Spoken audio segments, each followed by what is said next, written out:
Retrait des États de la Sodio. Le capitaine Traoré veut rompre tout lien les maintenant dans l'esclavage.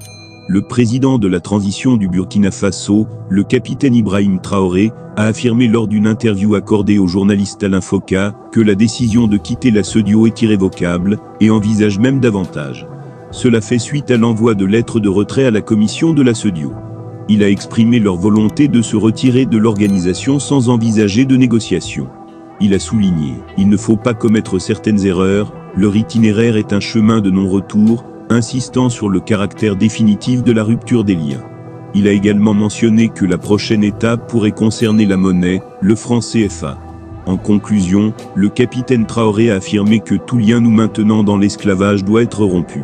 Ceci suggère que les présidents des 3 pays de là sont déterminés à exclure un retour dans la Sodio, malgré les appels au dialogue émanant des organisations sous-régionales et d'autres puissances étrangères.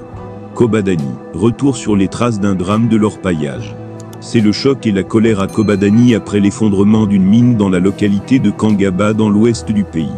Un drame qui a coûté la vie à plus de 73 personnes, dans une localité située à plus de 130 km de la capitale malienne. C'est ici, s'exclame un jeune orpailleur, le doigt pointé vers une des entrées du tunnel entièrement enseveli sous la terre. Ce lieu n'est plus qu'une étendue vaste, un paysage dévasté. Un site marqué par des vallées et des hauteurs, donnant l'illusion d'une colline, bien que ce ne soit que le résultat d'un lieu, sculpté par des bulldozers et des pioches maniées par les chercheurs d'or. Ce site de la société Toubani Ressources est exploité artisanalement par des orpailleurs. Une compagnie minière canadienne de son ancien nom African Gold Group. Un drame sans pareil dans cette petite localité située à une dizaine de kilomètres de la frontière guinéenne, où 73 corps ont été retrouvés ensevelis sous la terre. Yaya Karambé arrive à peine à marcher. Le jeune homme originaire de Bandiagara est l'un des rares rescapés de l'effondrement de la mine d'or de Kobadani. Les plaies sur son torse et sa jambe témoignent de la gravité de l'incident. Avant de nous raconter la scène, il sort de sa poche un antidouleur, un comprimé jaune qu'il avale avec une gorgée d'eau. Le jour de l'accident, je travaillais dans la mine.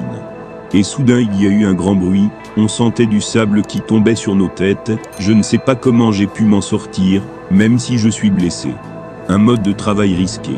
Les incidents sont fréquents sur les sites d'orpaillage, mais c'est la première fois qu'il y a autant de morts à Kobadani, dans l'effondrement d'une mine d'or.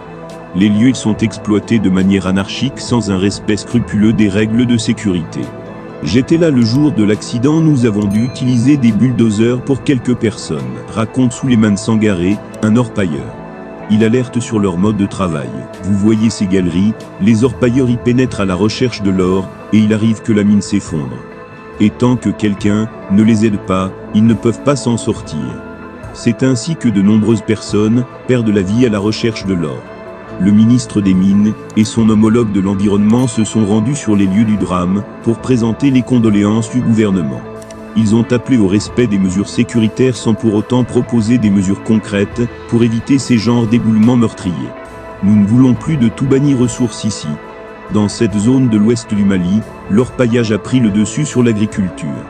Après le tragique incident, la colère des habitants du village ne faiblit pas. Nombreux sont ceux qui voient d'un mauvais œil la présence de la société Toubani Ressources.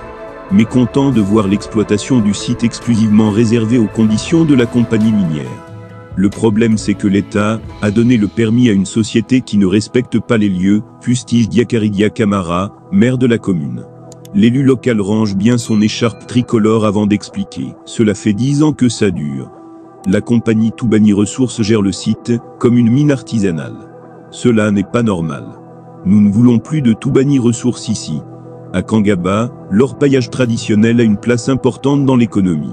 Cette gestion repose essentiellement sur les Tomboloma. Karamoko Fofana, membre de la jeunesse, il appelle à une implication locale. Il faudrait aussi impliquer la jeunesse, les Tomboloma. S'ils s'occupaient de la surveillance des sites, ils auraient pu informer à temps et éviter des drames de ce genre. Le jeune homme fonde sa confiance sur une enquête juste. Nous voulons qu'une enquête soit réalisée, afin que nous puissions situer les responsabilités, et que la vérité soit connue.